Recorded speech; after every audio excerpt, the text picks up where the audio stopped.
If you've ever stared at a massive winter heating bill or maybe a brutal summer cooling statement and felt that absolute pit in your stomach, listen, you are definitely not alone. Figuring out how to cover utility costs when the budget is already stretched to the limit is incredibly overwhelming. So welcome to this explainer. Today, we're taking you from feeling stressed out by those energy bills to feeling completely empowered. We're going to completely unpack the online application process for a truly vital safety net. It's called the Low-Income Home Energy Assistance Program, or LIHEP for short. Just to give you a sense of the sheer scale of this program, think about this. Roughly 6.7 million households rely on this exact lifeline every single year. It is a highly targeted, incredibly efficient program built to keep people safe and comfortable during the absolute harshest winter and summer months. Because, this isn't just about paying a utility bill. For so many folks, this assistance literally means the difference between keeping the heat on, buying groceries, or filling essential medical prescriptions. I really want to share a quick, real-world example from our source material because it perfectly captures the high stakes here. Imagine you're a grandmother, you're raising a 5-year-old, and you suddenly get a disconnection notice dated for the 12th. Your benefit letter is your only source of income, so you call 211. You mention the child under 6, you mention the immediate shutoff notice, and boom, you are flagged as both priority and crisis. Your caseworker pulls your file way sooner, and the second you're approved, your provider gets a pledge that literally keeps the lights on. That is the system working exactly the way it's supposed to. All right, here's our roadmap for today. We'll cover an introduction to LIHEAP, pre-application prep, the actual online application process, what happens after you apply, how to maximize your benefits, and wrap up with next steps. Starting off with Section 1, Introduction to LIHEAP. What actually is it? Let's start with the absolute basics. This program is federally funded and it provides cash grants to help low-income households, seniors, and disabled individuals pay a chunk of their heating and cooling bills. It's there to stop shutoffs and reduce health risks. But what's really fascinating is how they actually calculate if you're eligible. Since it's federal money but run at the local level, states get to set their own income limits within certain federal guardrails. A state can choose to set its maximum income limit at either 150% of the federal poverty guideline or 60% of their state median income. But by law, they can never drop that eligibility level below 110% of the federal poverty guideline. And because they use these different formulas, the income limits vary wildly from state to state.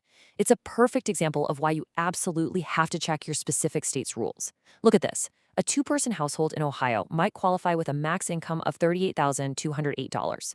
But down in Florida, that limit jumps to $42,049. And in Texas, it goes all the way up to $44,179. It completely depends on where you live. Moving on to Section 2, Pre-Application Preparation. It's time to gather your documents. Before we even think about opening a web browser, we have to talk about prep. We really need to slow down and get our gear ready, because jumping into an online portal without the right paperwork is pretty much a guaranteed way to get delayed or even denied. Treat this checklist like your absolute passport for the application. You need high-resolution photos or scans of every single item here before you click apply. We're talking valid government IDs, social security cards for every single person living under the roof, proof of all household income for the last 30 days, your most recent utility bills, and proof of your housing situation, so like a lease or a mortgage statement. Just to underscore how critical this prep phase is, incomplete documents are the #1 cause of delays, period. For instance, in Ohio, if you forget to electronically sign your application or if you upload a blurry, unreadable document, you get trapped in a strict 12-week processing delay queue. You definitely do not want to be stuck waiting 3 whole months for heat just because a photo of a pay stub was out of focus. Section 3, the online application process. Let's talk about navigating these portals. Okay, execution phase. Let's look at how the digital architecture actually works when you sit down at your computer. If you start your journey over at the federal website, which is energyhelp.us, you'll go through this really clever 3-step automated assessment. First, it baselines your geography and asks about tribal status.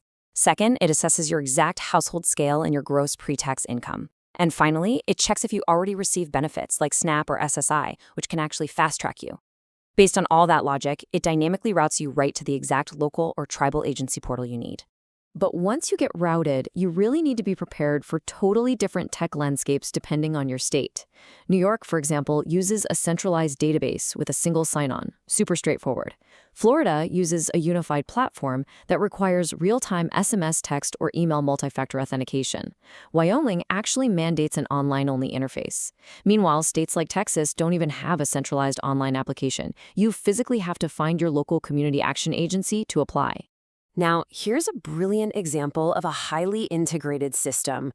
For Native households residing within the Muskogee Creek Nation, they have this proprietary camp house portal that saves an incredible amount of time.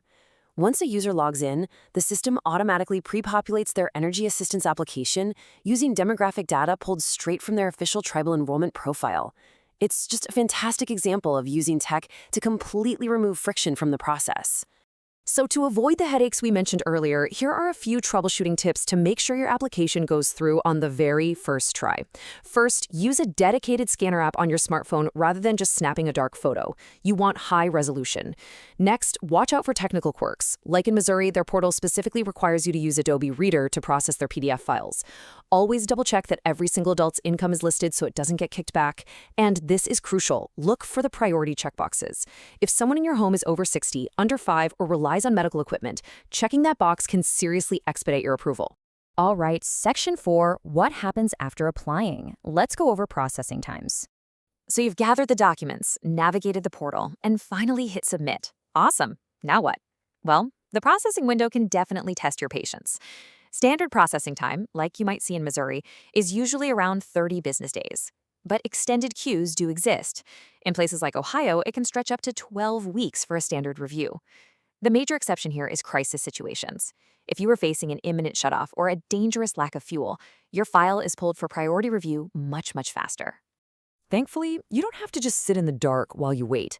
A lot of these modern portals issue a unique case number or tracking ID. In Illinois, you can track your exact progress using a unique 7-digit application ID. In Pennsylvania, you can log right on to trackmybenefits.pa.gov. These tools are fantastic because they let you watch your status shift from under review to approved or pledged, which gives you some much-needed peace of mind. Section 5, maximizing your LIHEAP benefits. Let's look beyond just the basic bills. I want to elevate this explainer a bit by looking at layers to this program that so many applicants completely miss out on. First up, crisis grants. You need to be aware of these. They are additional funds specifically set aside for life-threatening emergencies. So if you're facing extreme, dangerous temperatures, or you have less than a 15-day supply of heating fuel, or you get an immediate shutoff notice, these grants can expedite everything. In some states, they'll even cover the cost of repairing or replacing a broken furnace or water heater. You should also absolutely explore the Weatherization Assistance Program, or WAP. While LIHEAP is great for paying the immediate bill, WAP actually fixes the root problem. It's another federally funded program, but this one provides long-term home improvements. We're talking insulating your walls, sealing drafts, or even upgrading incredibly inefficient heaters. Combining LIHEAP with WAP is hands down the ultimate strategy to permanently lower your home's energy footprint. Which brings us to Section 6, conclusion and next steps. As we wrap up this explainer, let's just review the main takeaways you need to remember. First, this is an annual program. That means you must reapply every single year to receive the funds. Second, gathering precise, high-resolution documents before you even begin is your absolute best defense against massive delays. Third, use that federal routing tool at energyhelp.us to easily find your specific portal. And finally, please do not wait for a shutoff notice to begin the application process. Apply early in the season.